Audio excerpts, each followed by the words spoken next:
Salut les Civettes, salut les Civers. Je continue ma série de vidéos suite à vos demandes sur Instagram après mon post 5 ans. J'ai eu des demandes pour des personnes qui ont été opérées récemment et qui souhaitent savoir comment on fait pour maintenir son poids. Il n'y a pas de miracle, hein. C'est comme tous les gens font qui ne sont pas forcément obèses. Et qui n'ont pas forcément été. Alors le bruit c'est mon chien. Si tu continues ton protocole à vie, ton protocole alimentaire, tu continues d'aller voir ta diététicienne les jours où ça va moins bien, quand tu sens que tu vas lâcher un peu.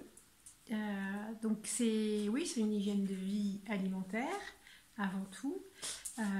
Et puis sportive, voilà, il ne faut pas retourner dans les travers de l'obésité qui faisait qu'on était plutôt passif.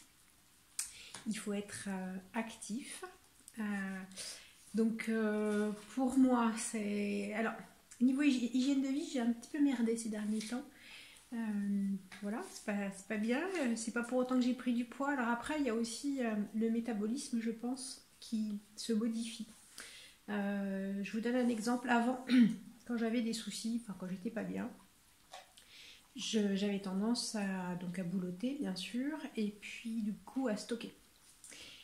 Et je stockais très bien, puisque j'avais même des constipations. Donc on va parler caca.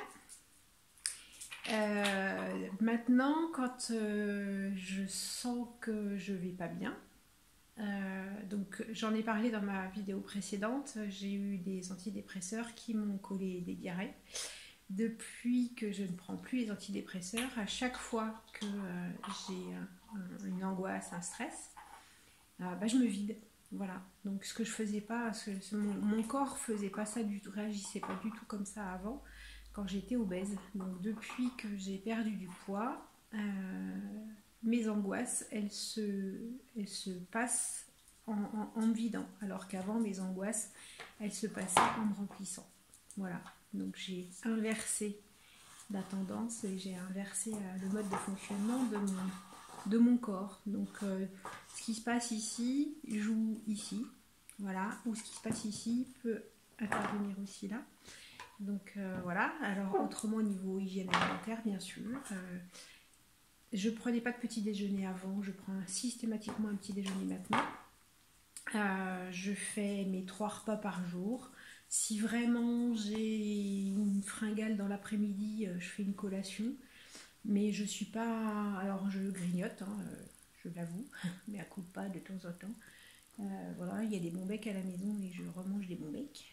Mais j'en remange pas comme j'en mangeais avant. Avant, je mettais le nez dans le paquet, je bouffais le paquet. Maintenant, j'en mange 3.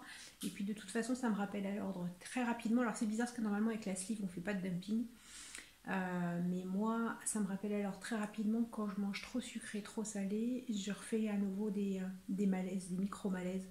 Voilà, je suis nauséeuse, je suis barbouillée, envie de vomir, incapable de faire quoi que ce soit, plutôt ramollo.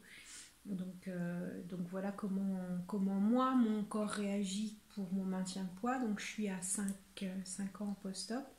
J'ai perdu 54 kilos. J'oscille en fait entre 65 kilos et 70 kilos. Là, mon poids de forme, je dois être à 66 kilos. Je pense que c'est mon poids de stabilisation. On avait fixé un poids avec la diététicienne de 70 kilos et avec le chirurgien de 65. Donc voilà, je suis dans l'objectif que j'avais fixé et puis ça ne bouge pas. Et puis le sport. Alors le sport, c'est pas forcément être une machine et puis soulever de la fonte comme je m'essaye à faire avec mon coach. Donc moi, mon sport favori, voilà, c'est le crossfit parce que j'ai découvert ça et c'est ce qui me convient. Pour d'autres, ça sera autre chose. Je marche aussi beaucoup. Voilà, donc il faut être actif. Et plus se poser et plus prendre son canapé comme son meilleur pote. Depuis que j'ai emménagé dans mon appartement, je n'ai pas la télévision non plus. Donc voilà, je suis certainement moins passive en n'ayant pas la télé. Je sais pas, je suis pas sûre. bon, ça c'est un autre sujet. Mais voilà ce que j'avais à vous dire sur le maintien du poids. Et puis c'est vérifié régulièrement. Dès que vous voyez que vous reprenez du poids, allez voir la diététicienne ou allez voir votre chirurgien, mais restez pas à reprendre du poids jusqu'à reprendre 10 ou 20 kilos sans rien faire ou sans vous faire aider. C'est pas magique. Voilà, quand on a besoin d'aide, il faut aller la chercher. Et puis aller chercher auprès des professionnels. Il y a aussi le psychologique qui rentre beaucoup en ligne de compte. Et puis, j'ai fait aussi quelques... Alors, d'aucuns diront que voilà, je suis encore dans des quelque chose, psy trucs, mais j'ai fait aussi quelques séances d'hypnothérapie, d'hypnose, sur le poids et sur comment gérer mes envies de bouffer, voilà, mon remplissage. Ma vidéo précédente vous expliquera comment je me suis remplie d'autres choses qui m'a un peu submergée.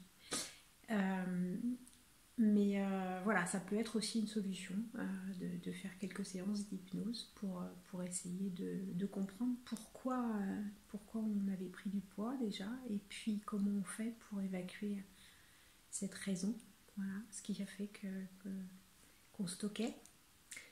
Et puis le mental commande le reste. Et normalement, il n'y a pas de raison que ça ne fonctionne pas. Mais si effectivement vous faites n'importe quoi, si vous repartez dans les travers du gras, du sucré, du pas équilibré, du je mange 10 fois par jour, ou je me goinfre, moi enfin voilà, j'ai toujours ma limite où je peux pas, voilà, j'ai toujours le stop, mon estomac en fait, dès qu'il est plat, il me colle le hoquet, donc il me dit stop. C'est terminé. Dès que j'ai OK, je peux plus rien faire. Ça me fait tellement mal que c'est pas la peine. Donc voilà, il y a ça aussi. Le fait que j'ai la chance que mon corps me donne des alertes. Peut-être que le vôtre ne vous en donne pas, ou peut-être que vous ne savez pas les écouter. Donc soyez attentifs aux petits signes qui arrivent. Il faut s'écouter. J'ai pas d'autres mots à vous dire.